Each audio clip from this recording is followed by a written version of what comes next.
Intensification des combats dans l'est de l'Ukraine à quelques heures du cessez-le-feu. Dans la ville de Debaltsev, les forces ukrainiennes sont quasiment encerclées. Le président ukrainien Petro Poroshenko a même estimé que le processus de paix était en grand danger.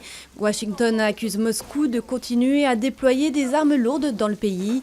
Le cessez-le-feu doit débuter ce soir à 22h GMT. Nouvelle offensive de Boko Haram au nord-est du Nigeria.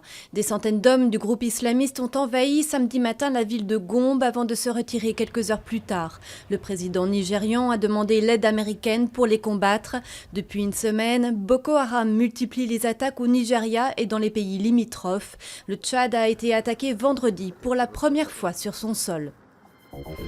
En Irak, la ville d'Al-Baghdadi tombée entre les mains du groupe État islamique.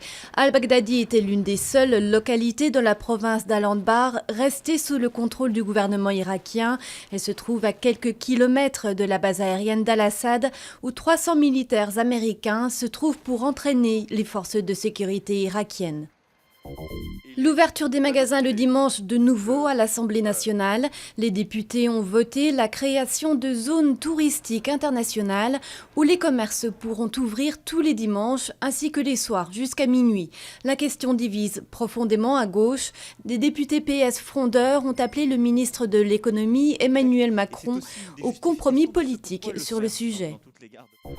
La Saint-Valentin, fête des amoureux et des fleuristes. Dans le monde entier, comme ici à Bagdad ou à Gaza, les marchands de fleurs se frottent les mains, un aspect mercantile qui n'est pas sans avoir ses détracteurs. Au Japon, des Tokyoïtes ont même manifesté contre le capitalisme de la passion.